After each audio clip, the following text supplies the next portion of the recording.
that it has been 8 years since I first came to this convention to talk with you about why I thought my husband should be president.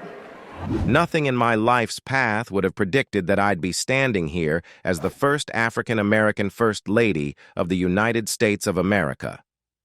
There is nothing in my story that would land me here. Michelle Obama's transformation from a young girl in a modest neighborhood to the First Lady of the United States showed us a story of resilience, ambition, and profound impact. It is said that she achieved it all overnight, but how many people know about the tireless efforts behind it? Let's explore her dramatic transformation with us. Michelle LaVaughn Robinson Obama, before she became one of the most recognized and influential figures in the world, lived a life far removed from the grandeur of the White House. Grew up on the south side of Chicago, Michelle's early years were spent in a modest one-bedroom, one-bathroom apartment shared with her parents and older brother. The Robinson family lived in a small bungalow that was part of a close-knit community, with relatives nearby who shared the same space. It was within these humble walls that Michelle's values, ambitions, and resilience were shaped and instilled by her parents' unwavering commitment to their children's futures. Michelle's father, Fraser Robinson III, was a city pump operator. His job was physically demanding, yet he approached it with a sense of pride and dedication. Despite being diagnosed with multiple sclerosis, Fraser Robinson worked tirelessly to provide for his family, ensuring that they had a stable home and opportunities for a better life. His work ethic left a lasting impression on Michelle, teaching her the importance of perseverance, responsibility, and integrity. Fraser's determination to support his family, even as his health declined, is a testament to the strength and character that he passed on to his daughter. Michelle's mother, Marion Shields Robinson, was a homemaker who played an equally vital role in the family. She was the emotional backbone of the household, providing love, support, and guidance to her children. Marion's influence on Michelle was profound. She instilled in her daughter a sense of self-worth, the importance of education, and the belief that she could achieve anything she set her mind to. Marion's calm and steady presence provided a sense of security in the Robinson household, allowing Michelle and her brother Craig to flourish in an environment filled with love and encouragement. The Robinsons' apartment, though small, was a place of warmth and togetherness.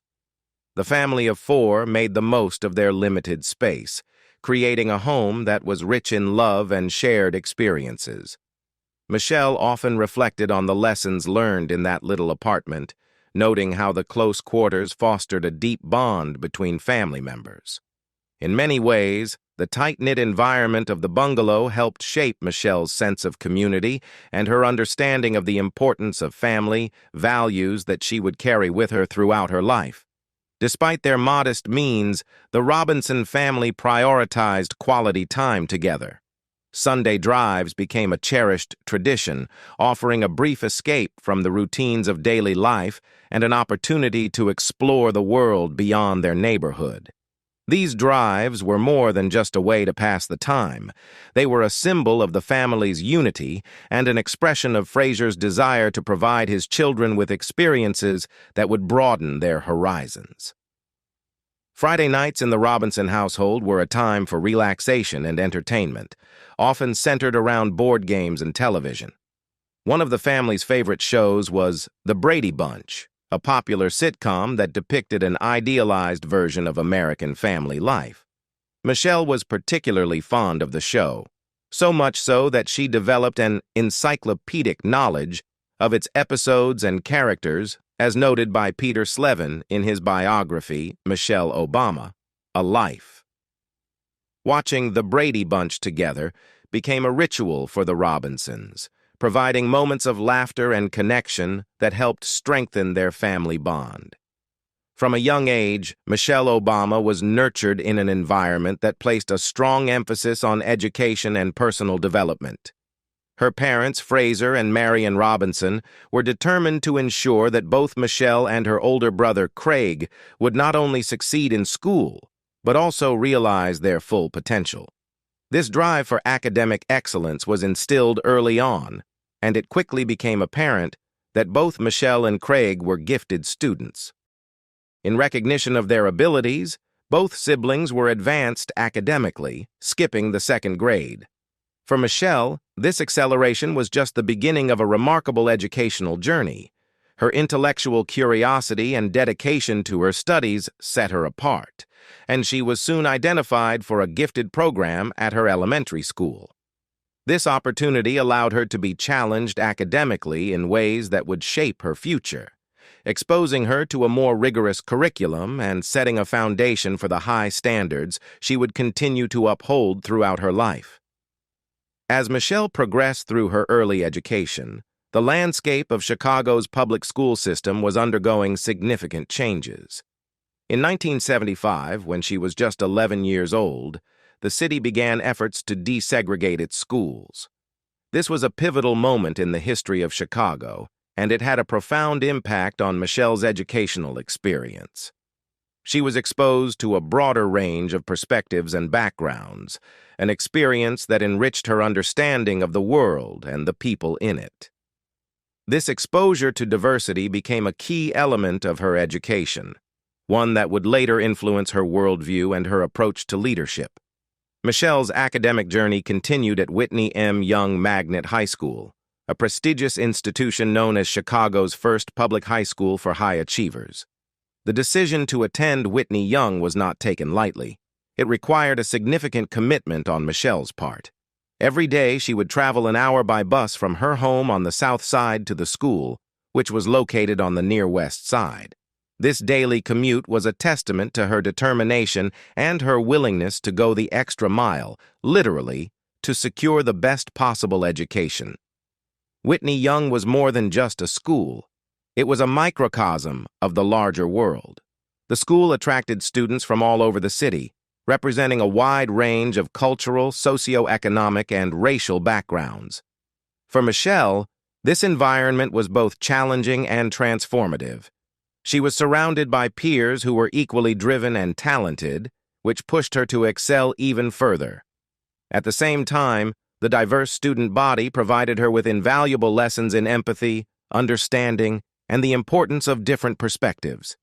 Valerie Jarrett, who would later become a senior advisor in the White House during Barack Obama's presidency, recognized the significance of this aspect of Michelle's education. Jarrett noted that Michelle's educational experience was enriched by listening to people who had different life experiences and differences of opinion. This ability to listen, understand, and appreciate differing viewpoints would become one of Michelle's greatest strengths, both in her personal life and in her public role as First Lady.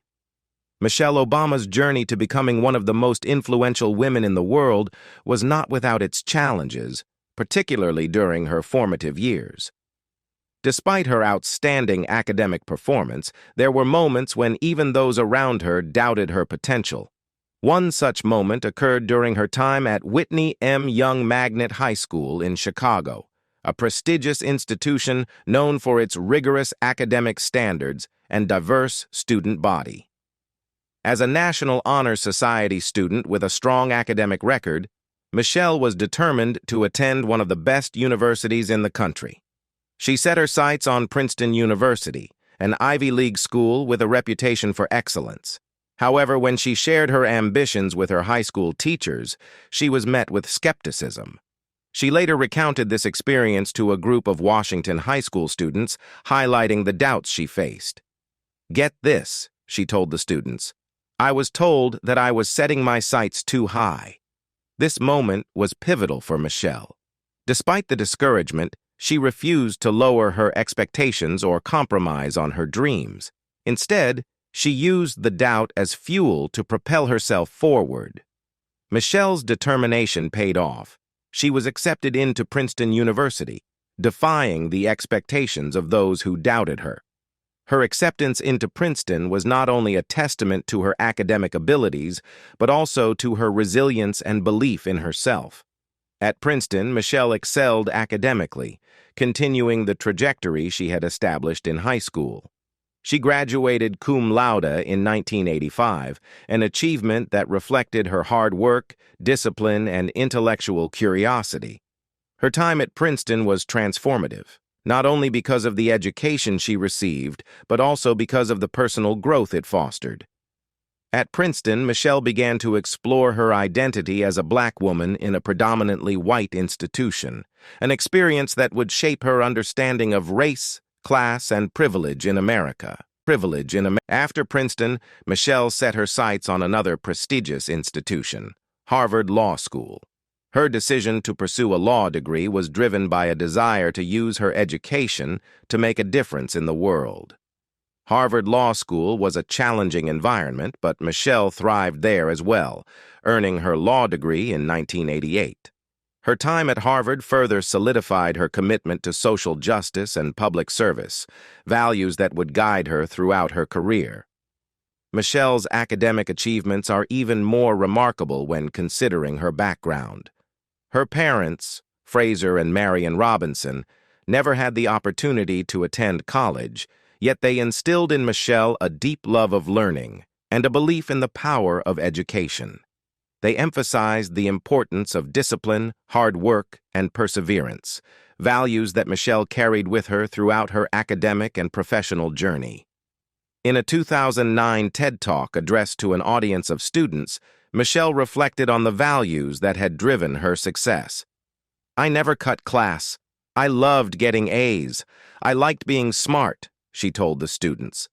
Her message was clear. Success is not just about natural talent, but also about dedication and a commitment to excellence. She encouraged the students to adopt the same values, assuring them that they, too, could achieve their dreams if they were willing to put in the effort. "With these same values, you too can pave the way," she said. "You too can realize your dreams. And then your job is to reach back and to help someone just like you do the same thing." After graduating from Harvard Law School in 1988, Michelle Obama, then Michelle Robinson, began her professional career at the prestigious Sidley Austin law firm in Chicago. At just 24 years old, she was a junior associate at one of the city's most respected legal institutions. Michelle's path to Sidley Austin was paved by her outstanding academic achievements and her determination to make a difference. But the environment she was stepping into was vastly different from the one she had known. Sidley Austin was a large, predominantly white, male-dominated firm, and Michelle was one of the few African-American women in such a position at that time. Despite these challenges, Michelle quickly distinguished herself through her intelligence, work ethic, and dedication. The firm had a reputation for handling high-profile corporate clients and complex legal cases, which made it an excellent place for a young attorney to start her career. Michelle's responsibilities at Sidley Austin involved a range of corporate law tasks, including research, writing legal briefs, and preparing cases. She approached her work with the same diligence and precision that had defined her academic career, and she soon earned the respect of her colleagues. However, it was not just her legal skills that made her stand out. It was her ability to connect with people and her leadership qualities that were evident even in her early years at the firm. In the summer of 1988, Michelle's role at Sidley Austin took on a new dimension when she was asked to mentor a summer associate who was making waves at Harvard Law School, 26-year-old Barack Obama. Barack was already a rising star, known for his intellect and his historic role as the first African-American president of the Harvard Law Review. Despite his accolades when he arrived at Sidley Austin, he was just another summer intern looking to make an impression and gain practical experience. Michelle, who was already established at the firm, was tasked with guiding Barack through the ins and outs of the corporate law world. It was a responsibility she took seriously, and she maintained a professional demeanor, focused on helping him navigate the firm's culture and work expectations. Barack, however, was immediately taken with Michelle. He later shared his first impressions with Oprah Winfrey, recalling how he was struck by her presence. "I remember being struck by how tall and beautiful she was. Michelle, on the other hand, had formed a different initial impression based on the photograph Barack had submitted for the firm's directory.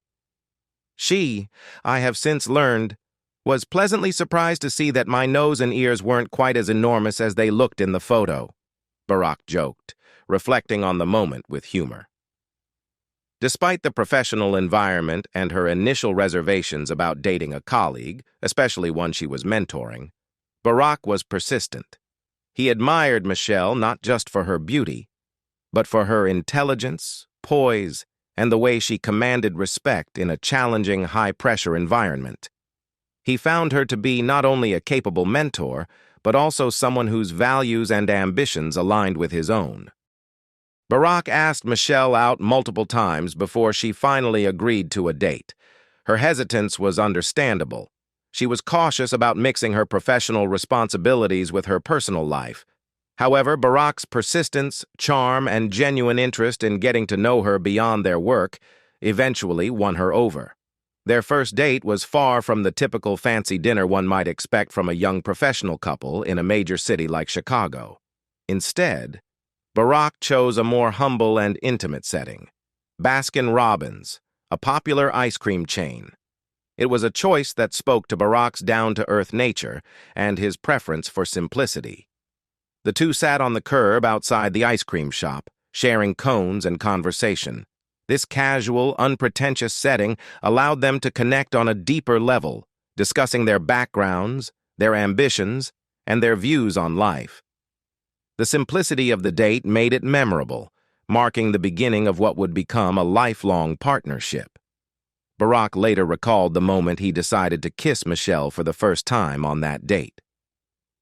On our first date, I treated her to the finest ice cream Baskin-Robbins had to offer, our dinner table doubling as the curb, he said, painting a picture of a young couple at the start of something special. The kiss, he remembered, tasted like chocolate, a sweet, simple gesture that signaled the start of their relationship. After 3 years of dating, Michelle Robinson and Barack Obama tied the knot on October 3, 1992, in a ceremony that was as much a reflection of their deep love and commitment to each other as it was a symbol of progress in a city that had not always been welcoming to people like them. The couple chose to celebrate their union at the South Shore Cultural Center in Chicago, a location with profound personal and historical significance for Michelle. The South Shore Cultural Center, where they held their wedding reception, had not always been a place that welcomed people of all backgrounds. Just 2 decades earlier, the venue was known as the South Shore Country Club, an exclusive establishment that was off-limits to African Americans and Jews.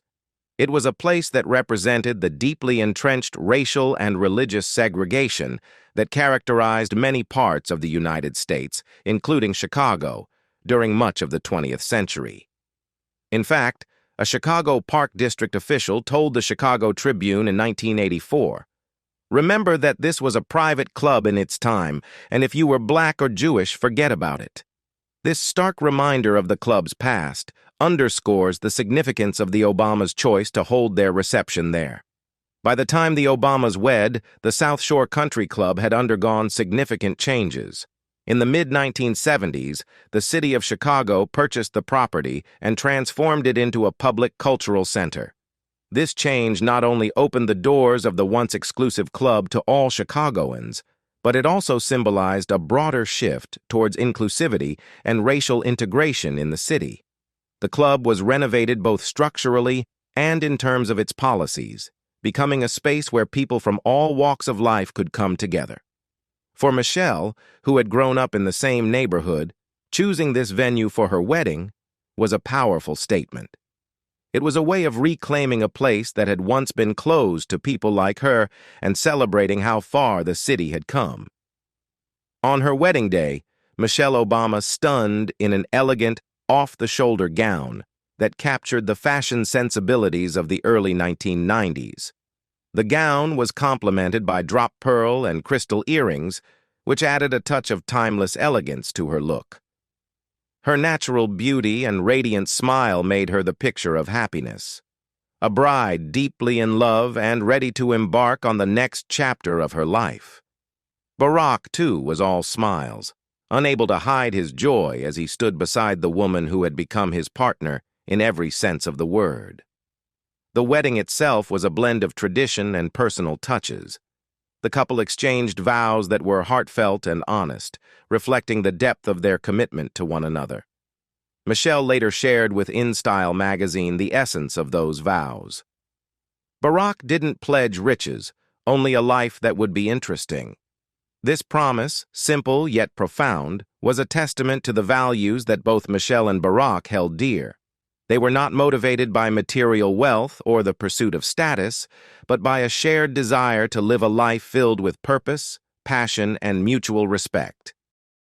Before becoming First Lady of the United States, Michelle Obama was deeply committed to both her career and her family. As an accomplished attorney, she faced the challenges that many working mothers experience, balancing the demands of a professional life with the responsibilities of raising children. However, unlike many, Michelle Obama was navigating this balancing act while her husband, Barack Obama, was running for the U.S. Senate, a period that would set the stage for their future in the White House. Michelle's career had already been distinguished by several high-profile roles, including her work at the Sidley Austin law firm and her subsequent roles in public service and nonprofit organizations. However, as she transitioned into a new phase of her life, with two young daughters, Malia and Sasha, and a husband whose political career was on the rise, Michelle knew that she needed to find a job that would allow her to fulfill her professional ambitions while also prioritizing her family. It was during this time that Michelle took a pivotal step in her career by accepting a position that would allow her the flexibility she needed. She made a point of negotiating terms that many might shy away from, but Michelle knew exactly what she needed and was unafraid to ask for it. She shared this experience in an interview with Parade, revealing the tough and candid negotiating strategy she employed to secure a job that fit her family's needs. "I took my last job before my husband entered the White House because of my boss's reaction to my family situation," Michelle explained. She knew that in order to succeed both at work and at home, she would need a supportive work environment, one that understood and respected her dual roles as a mother and a professional. Michelle did not have a babysitter at the time, so she brought her youngest daughter, Sasha, to the job interview. It was a bold move, but one that underscored her commitment to her family and her unwillingness to compromise on the things that mattered most to her. "I didn't have a babysitter, so I took Sasha right in there with me in her crib and her rocker. I was still nursing, so I was wearing my nursing shirt," Michelle recalled.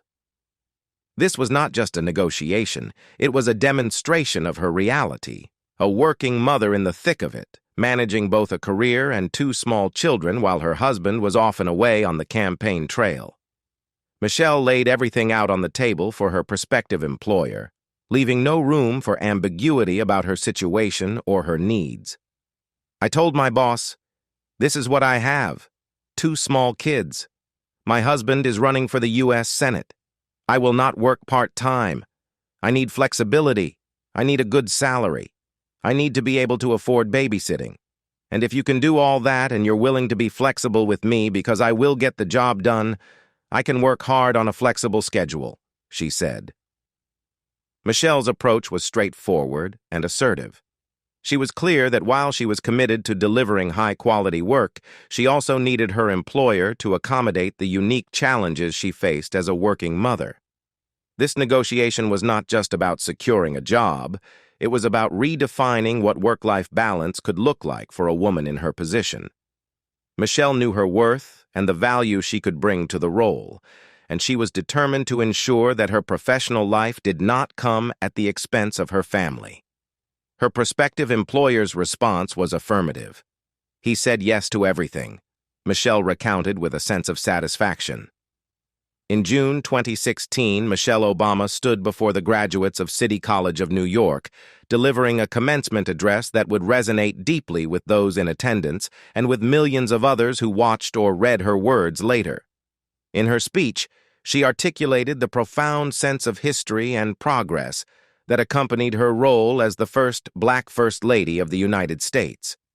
With characteristic eloquence and candor, Michelle reflected on the symbolism of her family's presence in the White House, a residence with a deeply complex past. "I wake up in a house that was built by slaves," she began, her voice steady yet charged with emotion.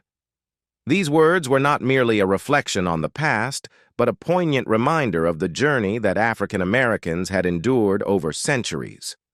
The White House, an iconic symbol of American democracy, had been constructed in part by enslaved African Americans.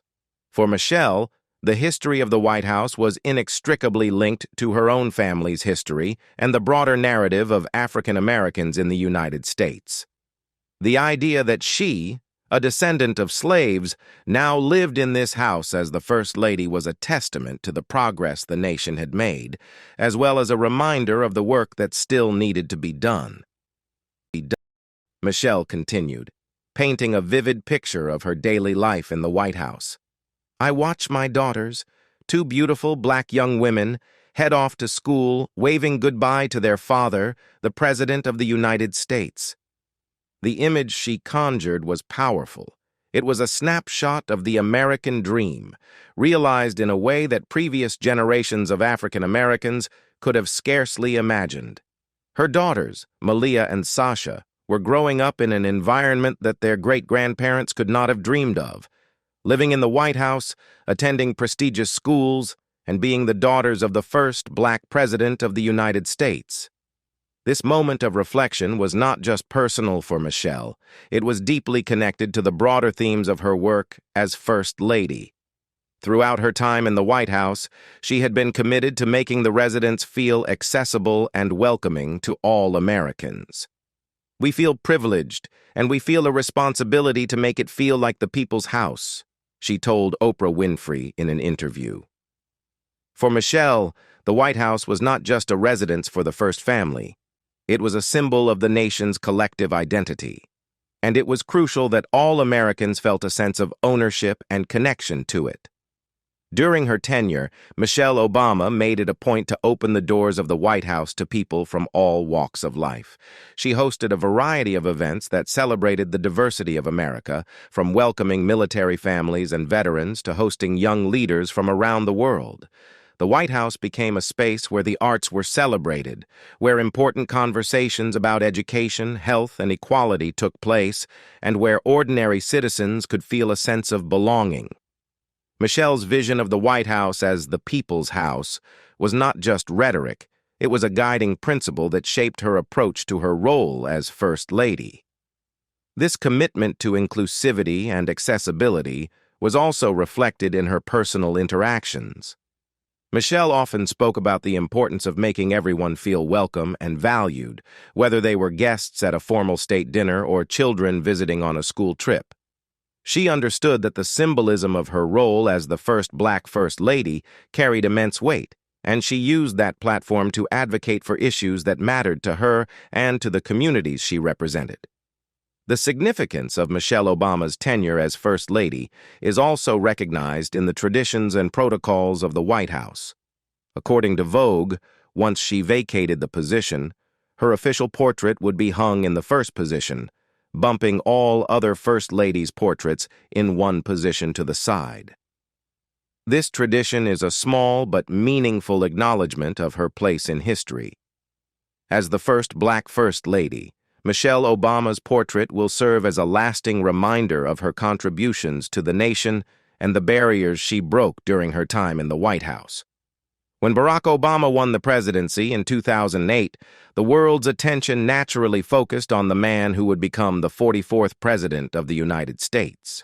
However, equally significant was the impact this victory had on Michelle Obama, his wife, who had built a distinguished career of her own before stepping into the national spotlight as First Lady.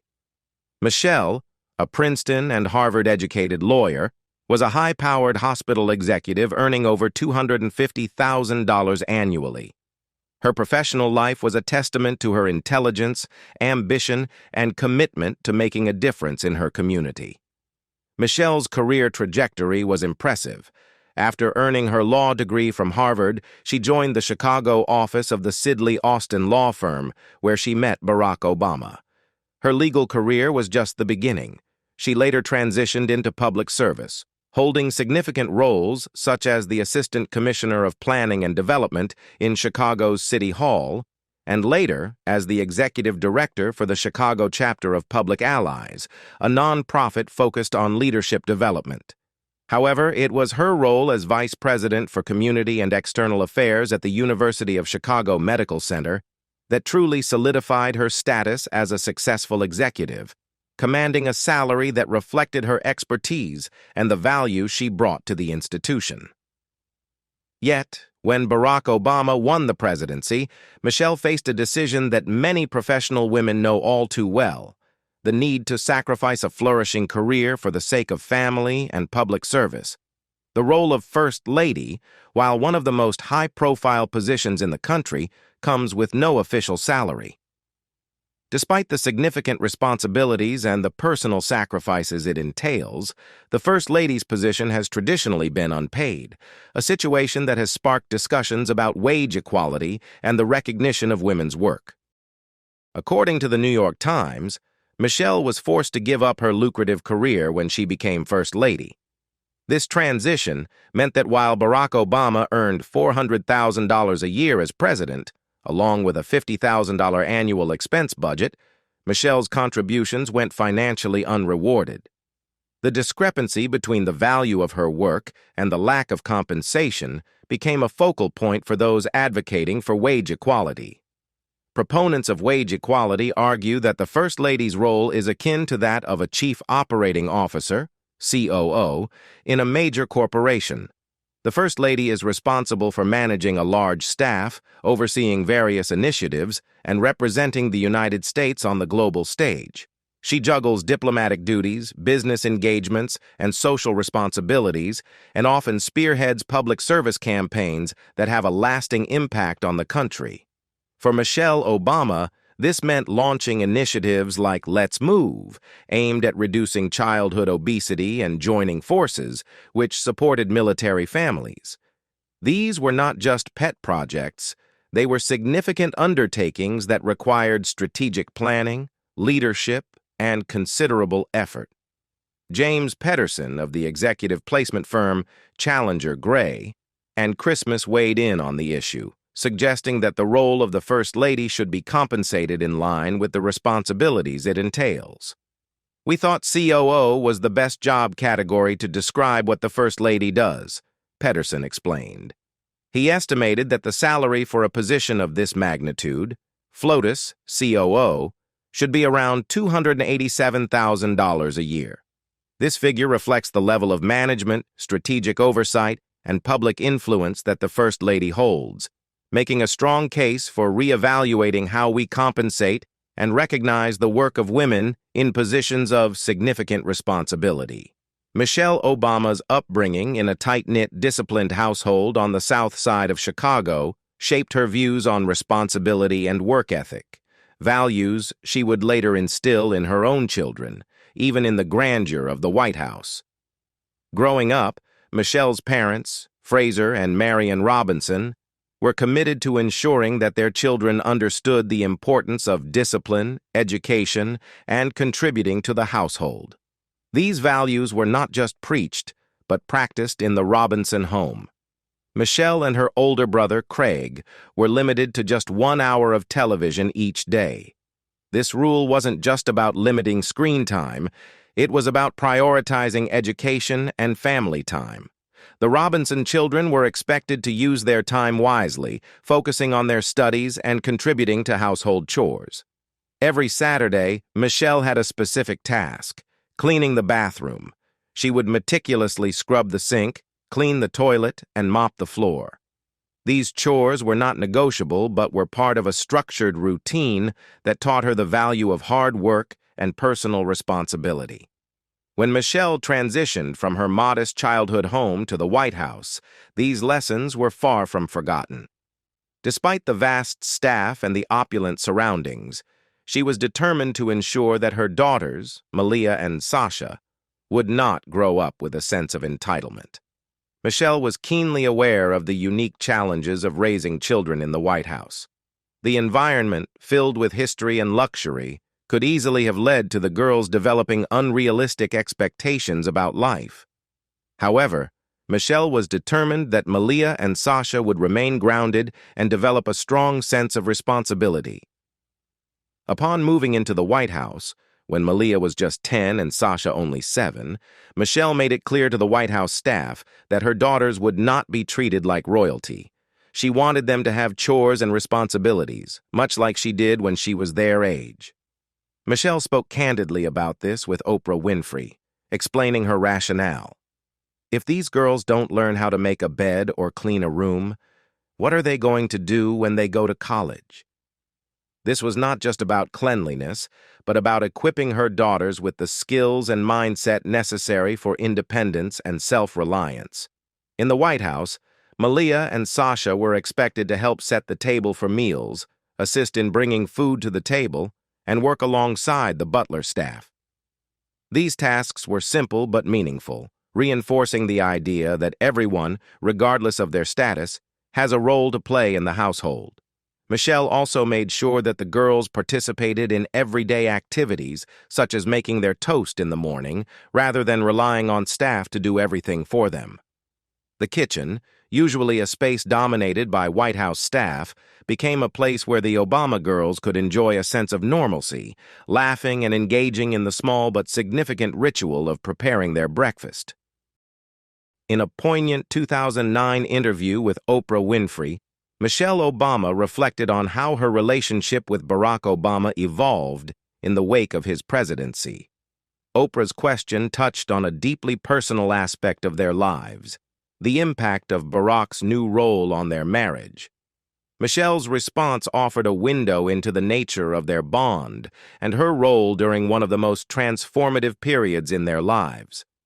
Michelle's love for Barack, she explained, had indeed deepened since he assumed the presidency. Despite the grandeur and gravity of the role Barack now occupied, Michelle remained focused on their foundational relationship. "Absolutely," she affirmed when asked if her love had grown. For Michelle, Barack's ascension to the highest office in the land did not diminish the core of their relationship. To her, he was still her husband, her friend, and the father of their children, roles that were central to her identity and their shared life, regardless of his new responsibilities. The way Michelle spoke about Barack highlighted the enduring intimacy and partnership at the heart of their marriage. Even as he took the oath of office with his hand on the Lincoln Bible, a powerful symbol of the presidency and the nation's history, Michelle was determined to maintain the essence of their relationship. The ceremonial and symbolic aspects of his role as president were significant, but for Michelle, the personal connection they shared remained paramount. The love and support that had been a cornerstone of their relationship before he became president continued to be a guiding force. Michelle's approach to supporting Barack's presidency was both practical and deeply personal. She recognized the importance of the role he was fulfilling and understood the weight of the responsibilities that came with it. Rather than viewing the presidency as a distant or abstract concept, Michelle saw it as an extension of their shared values and goals. Her support was not merely a backdrop to his presidency, but an active and integral part of it. "The way I can honor that is by working by his side and adding value to what he's doing in any way that I can," she shared. What do you think about the journey of changing from an ordinary Michelle Obama to a respectable First Lady of America? Leave us your comments in the section below. We hope you have found this helpful video.